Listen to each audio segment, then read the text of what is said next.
Assalamu alaikum. Today in this lecture we'll cover the topic of solution of the differential equation.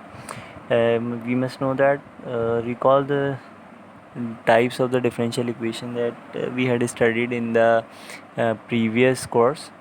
कि आपके पास कुछ equations ऐसी होती थी जो ऑर्डिनरी डिफरेंशियल इक्वेशन थी, जिसमें यानी कि आपके पास इंडिपेंडेंट वेरिएबल एक था, और कुछ इक्वेशन थी जो कि पार्शियल डिफरेंशियल इक्वेशन थी. तो राइट नाउ हम जो टॉपिक नंबर 3 हम डिक्लेयर कर रहे हैं, this is basically solution of ordinary differential equation ODE. Ordinary differential equation के अंदर जो मेथड हमें डिस्कस करने हैं वो हैं कुछ आपके पास जहन में रखिएगा.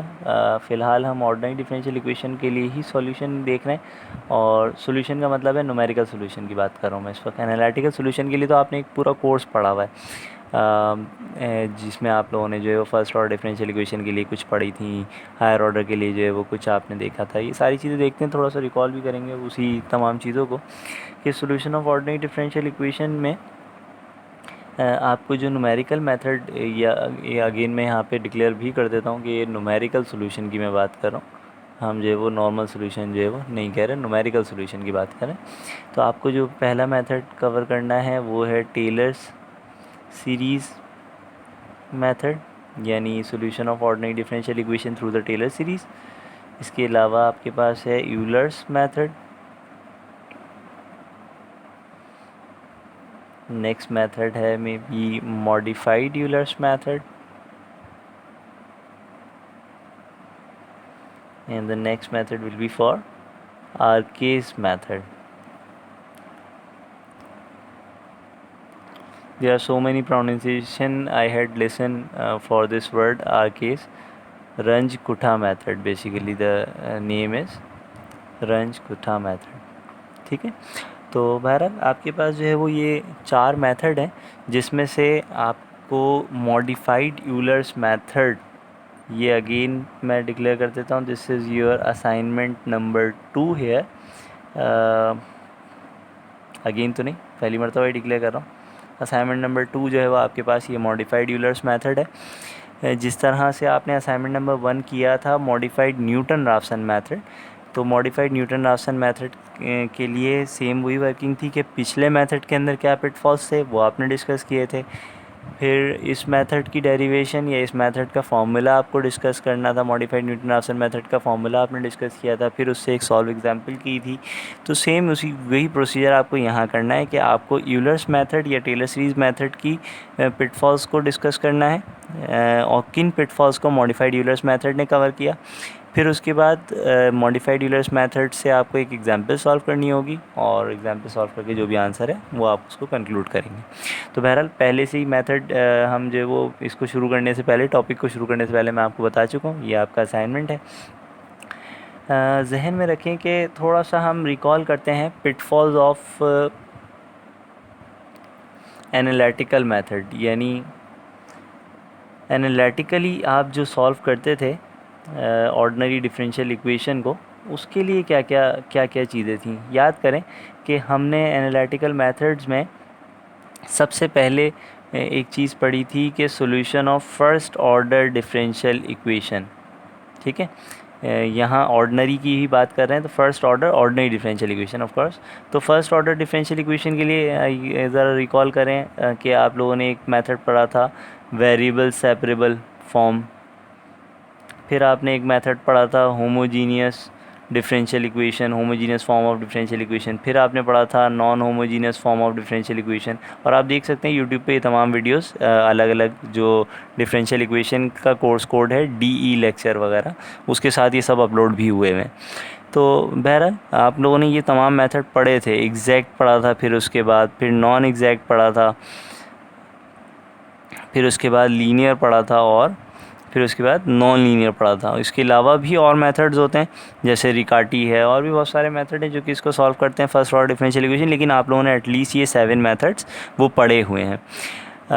इसी तरीके से higher order ordinary differential equation की अगर हम बात करें, तो higher order ordinary differential equation के लिए आपने कॉम्प्लीमेंट्री फंक्शन के लिए, यानी जिसको हमने YC कहा था, उसके लिए 3 केसेस वो स्टडी करे थे. फिर उसके बाद आपने जो है वो पर्टिकुलर इंटीग्रल YP के लिए 3 केसेस स्टडी करे थे. फिर उसके बाद आप ये ज़रा याद करें कि वाई पी के अंदर वाई सी के तो वही थे, वाई पी के अंदर जो है वो मल्टीपल फॉर्म्स वाले केसेस भी आपने स्टडी किए थे। यानी वाई पी के क्योंकि 3 केसेस थे, पहला केस था एक्सपोनेंशियल फॉर्म, फिर दूसरा केस था ट्रिग्नोमेट्रिक फॉर्म, तीसरा केस था अलजेब्राइक फॉर्म। तो इसके अंदर जो है वो फर्दर हमने क्या किया था कि अगर ट्रिग्नोमेट्रिक इंटू अलजेब्राइक आ जाए तो क्या करना है, एक्सपोनेंशियल इंटू ट्रिग्नोमेट्रिक आ जाए तो क्या करना है। इसी तरीके से आपने 6 केसेस और तकरीबन वो पढ़े थे, यानी मल्टीप्लिकेशन वाले केसेस के अंदर आपको क्या वर्किंग करनी है। तो मैं इसी को फ़िलहाल यही कह रहा हूँ, इसको मल्टीप्लिकेशन वाले केसेस को, कि आपने मल्टीप्लिकेशन भी कुछ स्टडी करी थी इसकी केसेस की। फिर याद करें आप लोगों ने एक पढ़ा था इसके अंदर हायर ऑर्डर डिफरेंशियल इक्वेशन में Cauchy Euler's method. Cauchy Euler method क्या था कि क्लासिफिकेशन के रिस्पेक्ट से ये आपके पास linear non homogeneous differential equation, linear homogeneous भी हो सकती थी लेकिन linear non homogeneous differential equation with variable coefficient. Variable coefficient के अंदर भी सिर्फ एक अच्छाई उसमें क्या थी कि आपको एक्स स्क्वायर अगर था तो सेकंड ऑर्डर डेरिवेटिव से ही मल्टीप्लाई हो रहा था, अगर x है तो फर्स्ट ऑर्डर डेरिवेटिव से ही मल्टीप्लाई हो रहा है। यानी इस तरह की कोई सिचुएशन थी आपके पास, ज़रा रिकॉल करें कॉशी यूलर डिफरेंशियल इक्वेशन को। अगर इसमें से कोई और सी डिफरेंशियल इक्वेशन आ जाए, लाइक अगर मैं कहूँ एक्सपोनेंट ऑफ x मल्टीप्लाई हो रहा है सेकंड ऑर्डर डेरिवेटिव से, ना अब तो ना कॉशी यूलर लग रही है, ना आप लोगों ने इसके अलावा और कोई केस यहाँ पे पढ़ा हुआ है। इसी तरीके से फर्स्ट ऑर्डर डिफरेंशियल, यानी पहला पिटफॉल अगर हम डिस्कस करें तो so many formulae and so many methods आप लोगों ने पढ़े थे for the solution of ordinary differential equation through the analytical methods. ये आपने फर्स्ट ऑर्डर के लिए पढ़े थे, फिर उसके बाद हायर ऑर्डर के लिए पढ़े थे। हायर ऑर्डर के अंदर भी फिर हमने जैसे देखा कि अगर ज़रा सी भी चेंजेस कर रहे हैं तो आपके पास जो है वो इक्वेशन एक तो वो बिल्कुल वैसी रह नहीं रही, या फिर अगर वेरिएबल सेपरेबल के अंदर या किसी और के अंदर अगर आप सोचें कि इंटीग्रल कुछ इस तरह का आ गया जो कि एनालिटिकली जो है पॉसिबल नहीं है सॉल्व करना। बहुत सारे ऐसे इंटीग्रल होते हैं जो कि एनालिटिकली या तो डिफ़िकल्ट होते हैं या पॉसिबल नहीं हुआ करते सॉल्व करना। तो ये पिटफॉल्स हैं जो कि एनालिटिकल मेथड के हैं। जबकि जब हम बात करते हैं टेलर सीरीज़ मेथड की, पहले मेथड की अगर हम बात करें न्यूमेरिकली, कि अगर हमें ऑर्डिनरी डिफरेंशियल इक्वेशन को न्यूमेरिकली सॉल्व करना है तो टेलर सीरीज़ मेथड ये तमाम जितनी भी डिफरेंशियल इक्वेशन है, चाहे जितनी भी टाइप्स की हैं, जितनी भी फॉर्म्स हैं, ये सब एक ही फॉर्मूले से सॉल्व होंगी। उसी तरीके से हायर ऑर्डर के चाहे कितने भी केसेस क्यों ना हो वो इसी फॉर्मूले से सॉल्व होंगे। कॉशी यूलर क्यों ना हो वो भी टेलर सीरीज़ से सॉल्व होगा। चाहे ये वाली कंडीशन क्यों ना हो, यानी कोई सी भी कंडीशन, यानी कॉशी के अंदर तो ये रिस्ट्रिक्शन थी ना कि एक्स स्क्वायर होगा तो सेकेंड ऑर्डर डेरिवेटिव के साथ मल्टीप्लाई होगा, लेकिन अगर कोई और फंक्शन मल्टीप्लाई हो जाए तो अब कॉशी नहीं रहा, वो कॉशी यूलर इक्वेशन नहीं रही। तो इस तरह की सिचुएशन में हम टेलर सीरीज़ मेथड से ही तमाम सॉल्यूशंस इवैल्यूएट कर सकते हैं, यानी एक ही फॉर्मूला और तमाम मेथड को इवैल्यूएट कर सकते हैं। ऑल्दो कि यूलर्स मेथड सिर्फ और सिर्फ फर्स्ट ऑर्डर डिफरेंशियल इक्वेशन के लिए बना है, जबकि मॉडिफाइड यूलर्स मेथड भी फर्स्ट ऑर्डर डिफरेंशियल इक्वेशन के लिए। आर के मेथड से आप जो है वो दोनों बहरहाल सॉल्व कर सकते हैं। एक एक करके मेथड देखेंगे तो आपको समझ में आएगा कि किस तरीके से इसमें वर्किंग करनी है। बहरहाल ये कुछ पिटफॉल हैं एनालिटिकल मेथड के, इसीलिए अब हम जो है वो न्यूमेरिकल मेथड की तरफ जा रहे हैं। So starting with the first method that is Taylor's series method. Taylor series को थोड़ा सा रिकॉल करें कि टेलर सीरीज़ क्या थी। अगर हम y की फॉर्म में टेलर सीरीज़ लिखें तो y of x is equals to y of x not plus x minus x not divided by 1 factorial. लिखने की ज़रूरत तो नहीं है लेकिन फिर भी लिख रहा हूँ मैं यहाँ पे 1 factorial into y dash of x not. Next term आपके पास थी plus x minus x not whole square divided by 2 factorial into y double dash of x not plus up till so on. Taylor series से आपको याद आएगा कि हमने Newton Raphson method भी टेलर सीरीज़ से ही ड्राइव किया था, यानी वो एक अलग टॉपिक था। ऑल्दो कि वो solution of non linear equation था, यहाँ पे हम सोल्यूशन ऑफ डिफरेंशियल इक्वेशन कर रहे हैं, अलग टॉपिक है। लेकिन बहरहाल टेलर सीरीज़ की इंपॉर्टेंस बताना चाह रहा हूँ कि टेलर सीरीज़ कहाँ कहाँ किस किस तरह से यूज़ की जा सकती है। बहरहाल इसके अंदर देखें, हमें मालूम है कि ये जो x की वैल्यू का डिफरेंस है ये बेसिकली जो है वो h यानी स्टेप साइज़ को डिनोट कर रहा होता है। स्टेप साइज़ की वजह से ही आपके रिज़ल्ट यहाँ पर आ रहे होते हैं। तो x माइनस एक्स नॉट की जगह तो हम स्टेप साइज़ रख देंगे। बाकी ध्यान में रखिएगा कि y ऑफ एक्स नॉट जो है वो हम इसको y नॉट भी लिख सकते हैं, y dash of x not को हम y नॉट डैश भी लिख सकते हैं एंड सो। तो टेलर सीरीज़ मेथड जो है वो बेसिकली इसमें जो एक्स नॉट है यानी इनिशियल वैल्यू ऑफ एक्स, ये initial value of x basically centred value भी कहलाती है। हमारे केस के अंदर ये इनिशियल वैल्यू कहलाएगी, यानी टेलर सीरीज इस सेंटर्ड वैल्यू की मदद से आपके एक्स की वैल्यू को अप्रोच करता है, यानी इस वैल्यू की स्टार्टिंग वैल्यू को लेते हुए इस एक्स की वैल्यू को अप्रोच कर रहा होता है। अच्छा, ज़रा एक चीज़ रिकॉल कर लें कि एनालिटिकल मेथड के अंदर आप लोगों की वर्किंग कुछ इस तरह से थी, यानी ये रिकॉल है आपको और ये चीज़ें पता होनी चाहिए ताकि टेलर सीरीज़ का सोल्यूशन किस स्टेप पे जाके आता है वो हम देख सकें। देखें, आपके पास एक डिफरेंशियल इक्वेशन ये गिवन होती थी, आप इस डिफरेंशियल इक्वेशन को सॉल्व करते थे तो पहले आपके पास आता था जनरल सोल्यूशन। इस जनरल सोल्यूशन पर आप या तो इनिशियल वैल्यू कंडीशन IVC मैं इसको लिख रहा हूँ या फिर बाउंड्री वैल्यू कंडीशन अप्लाई करते थे तो आपके पास जो है वो पर्टिकुलर सोल्यूशन आया करता था। यानी कोई कंडीशन अगर आपने अप्लाई कर दी तो अब आपके पास पर्टिकुलर सोल्यूशन आ रहा है। ये रिकॉल किसका है? ये है एनालिटिकल मेथड का। ठीक है, एनालिटिकल मेथड के थ्रू जब आप सोल्यूशन करते थे तो ये कुछ प्रोसेस था। डिफरेंशियल इक्वेशन होती थी, आप उसको किसी न किसी मेथड से सॉल्व करते थे, ऑल्दो के हायर ऑर्डर डिफरेंशियल इक्वेशन हो चाहे वो फर्स्ट ऑर्डर डिफरेंशियल इक्वेशन की कोई सी भी फॉर्म हो, हम बात कर रहे हैं इसको कि सॉल्व करते थे। आप उसे सॉल्व करते थे तो पहले आपके पास जनरल सोल्यूशन आता था, उस जनरल सोल्यूशन पर आप इनिशियल वैल्यू कंडीशन या बाउंड्री वैल्यू कंडीशन अप्लाई करते थे तो पर्टिकुलर सोल्यूशन आता था। लेकिन आप देखें ज़रा कि टेलर सीरीज़ के अंदर हमारी स्टार्टिंग हो रही है एक इनिशियल वैल्यू से, यानी y of x not equal to y not, ये ऑफ कोर्स कि एक इनिशियल वैल्यू है ना, तो इनिशियल वैल्यू से आपकी वर्किंग स्टार्ट हो रही है। दैट मीन्स कि आप जो है वो कुछ इस स्टेप के ऊपर खड़े में कि डिफरेंशियल इक्वेशन अगर गिवन है तो उसके ऊपर डायरेक्टली आप इनिशियल वैल्यू लगा रहे हैं तो जनरल सोल्यूशन तो कभी भी नहीं आएगा। और जहन में रखिएगा ये बात हमने वहाँ पर भी फर्स्ट लेक्चर में, जो कि मैंने लेक्चर 0 के नाम से अपलोड किया हुआ है, लेक्चर 0 में भी हमने कहा था कि हम न्यूमेरिकल मेथड के अंदर, किसी भी न्यूमेरिकल मेथड के अंदर जनरल सोल्यूशन को डिस्कस नहीं कर सकते। हम पर्टिकुलरली किसी पॉइंट टू पॉइंट सोल्यूशन को तो डिस्कस कर सकते हैं, जनरल सोल्यूशन को डिस्कस नहीं कर सकते। तो बहरहाल हम जो है वो ये कह रहे हैं कि यहाँ पर डायरेक्टली टेलर सीरीज से क्या होगा, यानी न्यूमेरिकल मेथड के अंदर। अच्छा, एक और भी स्टेप होता था, ज़रा याद करें कि इसी पर्टिकुलर सोल्यूशन में अगर मैं आप लोगों से कहूँ कि at some value of x, let suppose कि मैं कह देता हूँ एक्स इक्वल टू ए, एक वैल्यू है, किसी एक वैल्यू पे जो है वो आप अगर x की वैल्यू इवैल्यूएट करना चाह रहे हैं, पर्टिकुलर सोल्यूशन आपके पास आ गया तो उस वैल्यू ऑफ x को सब्स्टिट्यूट करने के बाद अब आपके पास एक वैल्यू आती थी यहाँ पर जो कि कहलाएगी न्यूमेरिकल वैल्यू।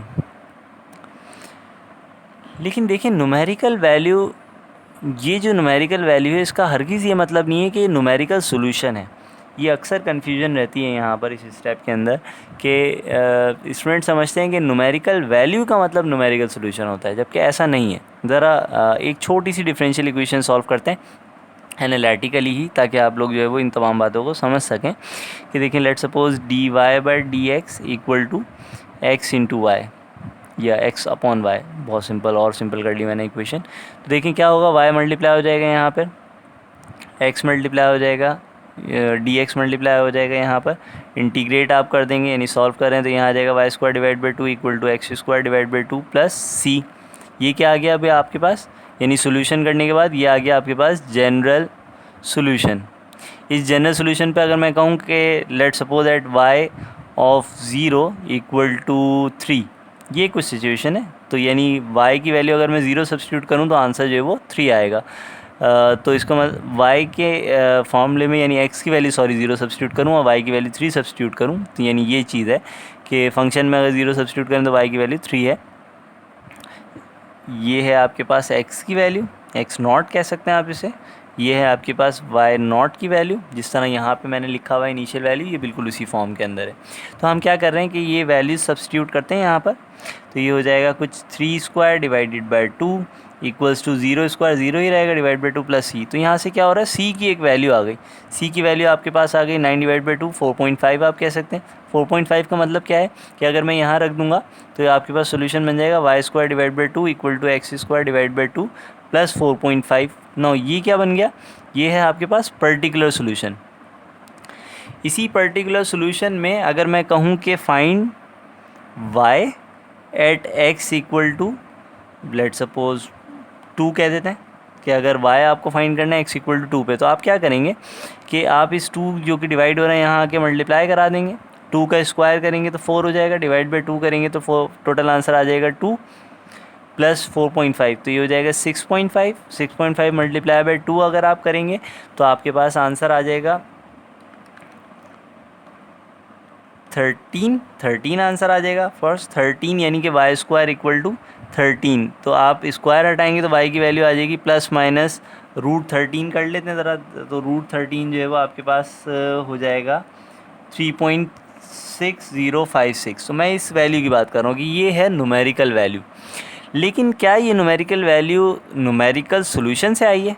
आप देख सकते हैं हमने कोई न्यूमेरिकल सोल्यूशन अप्लाई नहीं किया, हमने जो है वो इंटीग्रल को यूज़ किया है। तो इसका मतलब ये न्यूमेरिकल वैल्यू तो है लेकिन ये एनालिटिकल सोल्यूशन है, यानी ये numerical value of the analytical type है। जबकि न्यूमेरिकल मेथड के अंदर क्या होगा कि जब आप न्यूमेरिकल मेथड यानी टेलर सीरीज़, यूलर्स मेथड या कोई सा भी मेथड आप अप्लाई करते हैं तो इन स्टेप्स के अंदर किस तरीके से आप चलेंगे कि डिफरेंशियल इक्वेशन गिवन होगी, डिफरेंशियल इक्वेशन को आप डायरेक्टली जब सॉल्व करेंगे तो सॉल्व करने के बाद जनरल सोल्यूशन तो कोई न्यूमेरिकल मेथड डिस्कस नहीं करता, यानी कोई भी न्यूमेरिकल मेथड जनरल सोल्यूशन आपको नहीं दे सकता। तो बहरहाल आपके पास डायरेक्टली आएगा पर्टिकुलर सोल्यूशन। इस पर्टिकुलर सोल्यूशन के अंदर अगर आप वैल्यू सब्स्टिट्यूट करेंगे at some value x equal to a, अगर मैं कह रहा हूँ at some value of x equal to a, तो यहाँ पे ज़ाहिर है एक न्यूमेरिकल वैल्यू यहाँ भी आएगी। लेकिन इस न्यूमेरिकल वैल्यू की क्लासिफिकेशन क्या है या इस न्यूमेरिकल वैल्यू की जो है वो सिग्निफिकेंस क्या है कि ये न्यूमेरिकल वैल्यू न्यूमेरिकल मेथड से इवैल्यूएट की गई है। ये numerical value of numerical type है, ये numerical value of numerical type थी, यानी यहाँ जो न्यूमेरिकल वैल्यू होगी वो चाहे न्यूमेरिकल क्यों ना हो, वर्ड के एतबार से न्यूमेरिकल क्यों ना हो, लेकिन ये एनालिटिकल सोल्यूशन कहलाएगा। यहाँ न्यूमेरिकल वैल्यू जो है क्योंकि आपने न्यूमेरिकल मेथड फॉलो किया हुआ है, इसका मतलब ये न्यूमेरिकल सोल्यूशन कहलाएगा। इन फ़र्क को जहन में रखते हुए चलिएगा कि हम टेलर सीरीज़ को किस तरीके से अप्लाई करेंगे। बहरहाल हमने क्या किया, टेलर सीरीज़ में इस पार्ट को x माइनस एक्स नॉट को तो स्टेप साइज़ के तौर पे कह दिया। अब स्टेप साइज़ का भी देख लें कि क्या होता है, स्टेप साइज़ से क्या फ़र्क पड़ता है। देखें, फ़र्ज़ करें कि ओरिजिनली किसी डिफरेंशियल इक्वेशन का सोल्यूशन ये इंटीग्रल कर्व है, यानी डिफरेंशियल इक्वेशन अगर आप सॉल्व करेंगे, फ़र्ज़ करें ये है ओरिजिनल सोल्यूशन। ओरिजिनल सोल्यूशन आप एनालिटिकल मेथड, एग्जैक्ट मेथड से इवैल्यूएट कर सकते हैं, न्यूमेरिकल से तो कभी भी नहीं आएगा। न्यूमेरिकल से अगर आपने देखें स्टेप बहुत ज़्यादा दूर रखा, बहुत बड़ा स्टेप रखा, स्टेप साइज़ बड़ा रखा, तो क्या होगा, मे बी कि आपके पास एक वैल्यू यहाँ आए, नेक्स्ट वैल्यू यहाँ आए, थर्ड वैल्यू जो है वो यहाँ आ जाए, तो आपके पास कुछ सोल्यूशन जो है वो इस तरह का मिलेगा। यानी आप इन पॉइंट्स को अगर आप कंबाइन करेंगे तो ये सोल्यूशन कुछ आएगा। इसी तरीके से जब आप फ़र्ज़ करें इसी सोल्यूशन को, यानी अगर न्यूमेरिकल वैल्यू से आप जो है वो सब्स्टिट्यूट करें, लेकिन स्टेप साइज़ छोटा रखा हुआ है, आपने न्यूमेरिकल मेथड फॉलो करते हुए स्टेप साइज़ छोटा रखा हुआ है, तो एक सोल्यूशन यहाँ है, एक यहाँ है, एक यहाँ है, एक यहाँ, एक यहाँ, एक यहाँ, तो आप सोचें ये कुछ इस तरह का सोल्यूशन मिल जाएगा।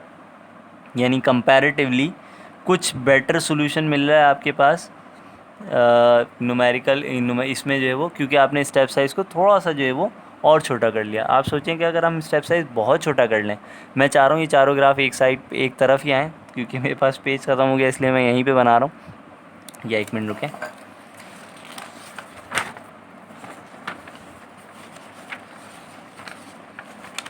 देखिए हम जो है वो नेक्स्ट ग्राफ बना रहे हैं कुछ इस तरह से कि आपने जो है वो न्यूमेरिकल जो स्टेप साइज़ रखा वो बहुत करीब रख लिया। बहुत करीब रखने की वजह से कुछ बहुत सारे छोटे छोटे इस तरह से डॉट आपको मिलेंगे।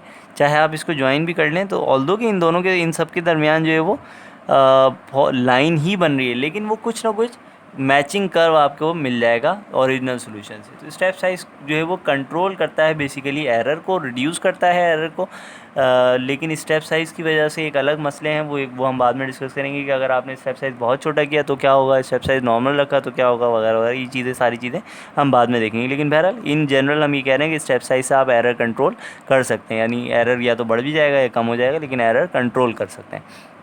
तो बात सिर्फ इतनी सी है कि अच्छा इस चीज़ में भी देखिएगा कि ये बिल्कुल उसी तरीके से जैसे अगर आप पे एक तस्वीर, एक स्नैपशॉट लेते हैं किसी चीज़ का और उसको जूम करते हैं, तो जूम करने पे क्या होता है, वो पिक्सेल्स जो है ना ब्लर होते हैं, एक वक्त तक जो है ना वो ब्लर होते हैं, उसके बाद जो है वो क्या होता है, बॉक्सेस बने हुए आते हैं। तो वो बॉक्सेस क्या होते हैं, बेसिकली वो वही चीज़ है कि ये इन दो पॉइंट के दरमियान जो है वो कुछ इस तरह से आपको लाइन्स नज़र आना शुरू हो जाती हैं, क्योंकि कैमरा के थ्रू जो है वो इमेज अलग अलग पॉइंट्स के ऊपर, यानी पर्टिकुलर पॉइंट्स के ऊपर जो है वो कैच की जा रही होती है, स्टोर की जा रही होती है। तो बिल्कुल उसी तरीके से वहाँ पे जब ज़्यादा मेगापिक्सल का कैमरा यूज़ होगा तो ऑफ़ कोर्स कि वो बहुत करीब वैल्यूज़ को जो है वो स्टोर करेगा, और ज़ाहिर है जूम करने पर बहुत ज़्यादा जूम करने पर तो वो भी ब्लर हो जाएगा, यानी हमेशा कहीं ना कोई लिमिट तो होगी ना उसकी भी। इनिशियली वो नहीं होगा, लेकिन बहुत ज़्यादा जूम करने पे हो जाएगा। लेकिन अगर कैमरा बहुत कम मेगापिक्सल का यूज़ किया हुआ है, जैसे पहले आया करता था 2 मेगापिक्सल या मे बी 8 मेगापिक्सल, तो आप उसको अगर थोड़ा सा सोचें कि 2 मेगापिक्सल के कैमरे से खींची हुई तस्वीर बहुत जल्दी ब्लर हो जाएगी जब आप उसको जूम इन करेंगे। तो ये वो चीज़ है कि आपके जो है वो स्टेप साइज़ की वजह से सारी चीज़ें वो कंट्रोल हो रही होती हैं। तो बहरहाल ये सारी चीज़ों को जहन में रखते हुए हम टेलर सीरीज़ को जो है वो अब अप्लाई करना वो सीखेंगे। तो देखिए टेलर सीरीज़ जो हमारी सपोजिशन थी उसके मुताबिक अब थोड़ा सा मॉडिफाई हो चुकी है। वो फार्मूला कुछ ये बन गया है, y of x is equals to y of x not plus h into y dash of x not plus h square divided by 2 factorial into y double dash of x not plus up till so on. Now remember that कि Taylor series के अंदर जब तक आप particular solution लिख रहे हैं, यानी उसको क्योंकि प्लस डॉट डॉट डॉट से रिप्रेजेंट आप कर रहे हैं, दैट मीन्स कि अभी तक तो कोई एरर नहीं आया। लेकिन क्योंकि अगर आपको किसी स्टेप में न्यूमेरिकल वैल्यू इवैल्यूएट करनी है तो कहीं ना कहीं आप टेलर सीरीज़ को ट्रंकेट करेंगे, मे बी के इस स्टेप पे, मे बी के इस टर्म के बाद, मे बी इस टर्म के बाद या किसी और टर्म के बाद। तो उसकी वजह से क्या होगा कि उसके अंदर ट्रंकेशन एरर मौजूद होगा। ट्रंकेशन एरर के हवाले से कुछ स्टूडेंट्स का जो है वो क्वेश्चन भी थे, ट्रंकेशन एरर क्या होता है। वहाँ पे मैंने पर्सनली उन्हें तो डिस्क्राइब कर दिया था, बता दिया था, लेकिन बहरहाल मैं अगेन यहाँ पे बता देता हूँ कि देखिए जब भी हम कोई चीज़ इग्नोर करते हैं ना, जैसे हमने जो है वो फ़र्ज़ करें एक सीरीज़ में लिखता हूँ, लेट सपोज़ कि 9 is exactly equal to 3 plus 2 plus maybe ये कितना हुआ, 5 हो गए, प्लस 2 प्लस 1 प्लस 1, यानी ये कुछ अगर इस तरह सीरीज़ बन रही है आपके पास, लेट सपोज़ देख लेते हैं, 9 ही है ना, 5 7 और 2 9, तो ये 9 जो है वो आपके पास है। तो आप देखें इस सीरीज़ को अगर मैं ट्रंकेट कर दूं किसी भी स्टेप से, लेट सपोज़ कि मैं इस वाली टर्म से ट्रंकेट कर रहा हूँ, तो अब क्या होगा कि 9 is approximately equal to 3 plus 2 plus 2 plus 1, यानी 9 इज़ अप्रॉक्सीमेटली इक्वल टू 8। हम ये वाली बात कह रहे हैं ना, तो इसका मतलब इसके अंदर एक एरर आ गया, एक एरर ये वाला पार्ट आ गया, ये जो पार्ट आपने इग्नोर कर दिया ये है एरर, और ये एरर जनरेट हुआ है ट्रंकेशन की वजह से, यानी आपने सीरीज़ को जो है वो चॉप कर दिया, सीरीज़ को आपने इग्नोर कर दिया, ये है ट्रंकेशन। तो बहरहाल इसी तरीके से टेलर सीरीज़ के सोल्यूशन में भी हमारे पास ट्रंकेशन एरर वो एग्जिस्ट करेगा, जहाँ तक भी हम सॉल्व करेंगे उसको एग्जिस्ट करेगा। तो एक क्वेश्चन सॉल्व करते हैं टेलर सीरीज़ से और इस लेक्चर को यहीं तक फिर रखेंगे एक क्वेश्चन के सोल्यूशन तक। अगर लेट सपोज आपसे कहा जाए using the Taylor series method solve the differential equation dy by d x equal to x square minus y if it's subjected to the condition, and this is of course an initial condition y of 0 equal to 1। remember that Taylor series सिर्फ और सिर्फ initial conditions के ऊपर काम करेगी, Taylor series के साथ आप जो है वो बाउंड्री कंडीशंस के ऊपर काम नहीं कर सकते, यानी क्योंकि फ़र्स्ट ऑर्डर डिफरेंशियल इक्वेशन के लिए तो एक ही कंडीशन रिक्वायर्ड होती है, तो इसीलिए अभी फ़िलहाल आपको ये चीज़ समझ में ना आए, लेकिन हायर ऑर्डर डिफरेंशियल इक्वेशन के अंदर भी ध्यान में रखिएगा कि इनिशियल कंडीशन होगी तो हम काम कर सकेंगे, अदरवाइज़ हम काम नहीं कर सकते, टेलर सीरीज़ के थ्रू हम जो है वो सोल्यूशन इवैल्यूएट नहीं कर सकते। तो बहरहाल अगर आप गौर करें टेलर सीरीज़ के अंदर पहली टर्म है y of x not. X not तो आपको मालूम ही है यहाँ से कि एक्स नॉट इक्वल टू 0 है और y नॉट इक्वल टू 1 है। तो पहली टर्म तो यहाँ पे गिवन है, बेसिकली टेलर सीरीज़ की पहली टर्म गिवन है। अच्छा, इसके बाद एक चीज़ और भी तो होनी चाहिए ना यहाँ क्वेश्चन में, ये होना चाहिए कि solve differential equation d y by d x equal to x square minus Y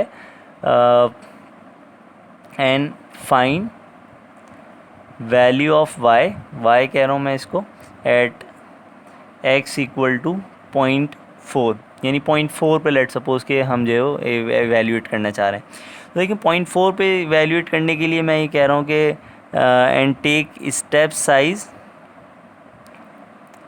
equal to 0.1। अच्छा, स्टेप साइज़ का रोल क्या होगा, क्योंकि आप 0 से स्टार्ट कर रहे हैं, 0.1 इसके स्टेप साइज से चल रहे हैं, तो क्या होगा, पहली वैल्यू आपके पास आएगी, यानी नंबर लाइन पे आप सोचें यहाँ 0 है तो पहली वैल्यू 0.1 पे आएगी, सेकंड वैल्यू 0.2 पे आएगी, थर्ड वैल्यू 0.3 पे आएगी, फोर्थ वैल्यू 0.4 पे आएगी। अगर मैं स्टेप साइज़ थोड़ा सा चेंज कर दूँ, आप सोचें अगर मैंने 0.01 कर दिया तो होगा क्या कि 0 और 0.1 के दरमियान जो 10 स्टेप्स होंगे, फिर 0.1 और 0.2 के दरमियान 10 स्टेप्स होंगे एंड सो, तो 40 आइट्रेशंस के अंदर आपके पास रिजल्ट आएगा। इसी तरीके से अगर मैं स्टेप साइज़ 0.2 कर दूं तो 2 आइट्रेशन में रिजल्ट आ जाएगा। ठीक है, तो स्टेप साइज़ के रिस्पेक्ट से आपके फाइनल रिजल्ट आया करता है। हमें क्या करना है, y बेसिकली y एट 0.4 ये आपको इवेल्यूएट करना है। तो इसको इवेल्यूएट करने के लिए पहले हम क्या करेंगे, वही चीज़ के इनिशियल वैल्यू 0 से हम स्टार्ट करेंगे और फिर उसके बाद उसकी वर्किंग करेंगे। बहरहाल 0.4 पे उसकी वैल्यू को इवेल्यूएट कर लेंगे। पहले इनिशियल वैल्यू से स्टार्ट करते हैं। इनिशियल वैल्यू से आप क्या करेंगे कि हमारे पास इस सीरीज़ में ये वाली टर्म तो गिवन है, h की अगर हम बात करें h भी आपको गिवन है, y dash of x not की अगर हम बात करें तो देखिए y dash of x not नहीं है, हमें क्या गिवन है, हमें मालूम है कि y dash from the equation y dash equals to x square minus y. तो हम इसको इनिशियलाइज़ करा रहे हैं। इनिशियलाइज़ का मतलब ये है कि हम तमाम वेरिएबल्स को इनिशियल वैल्यू पे चेक करेंगे, इनिशियल वैल्यू पे इसकी क्या सिंबल्स बनते हैं या इनिशियल वैल्यू पे इसकी क्या वैल्यूज़ बनती है।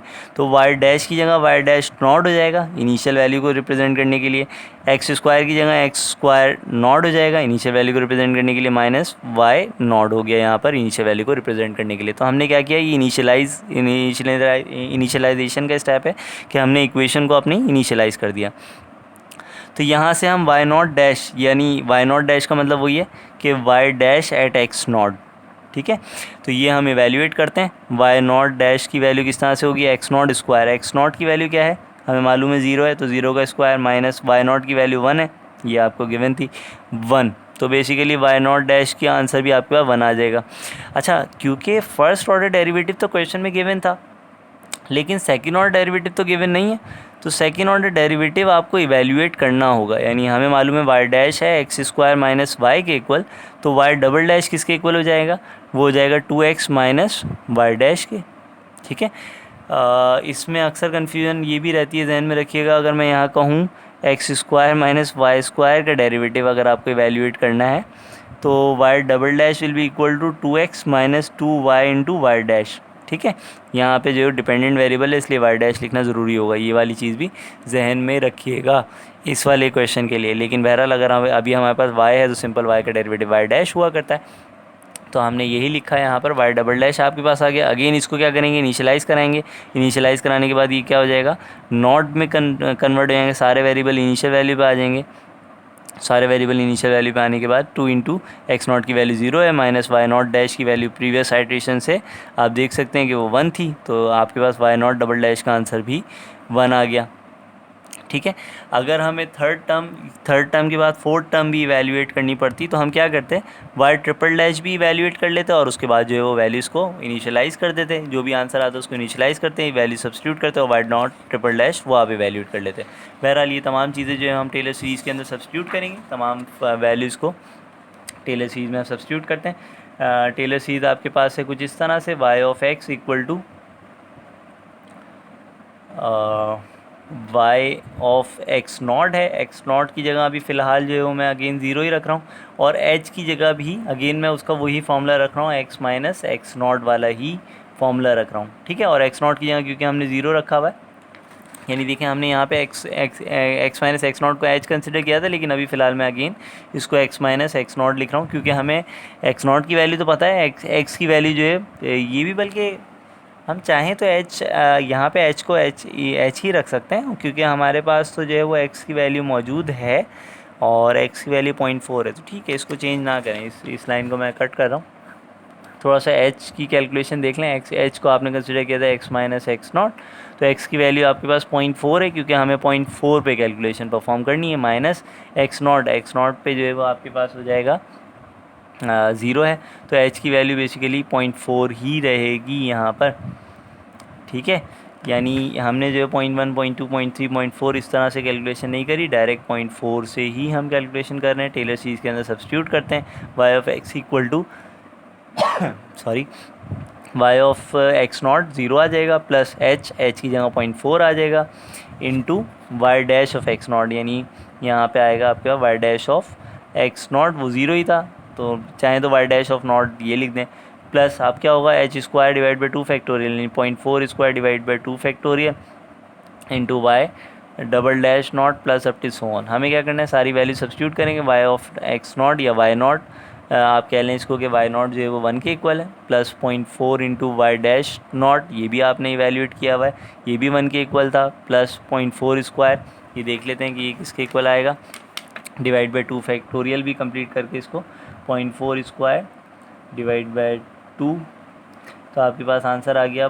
0.08, ठीक है। वाई डबल डैश इसकी वैल्यू 1 ही थी, plus up to so on, तो ये रहेगा 1 प्लस 0.4 प्लस 0.08, तो फाइनली आपके पास आ जाएगा 1.48 plus up to so on. Remember that कि यहाँ plus up to so on ये इसी तरीके से चलता रहेगा।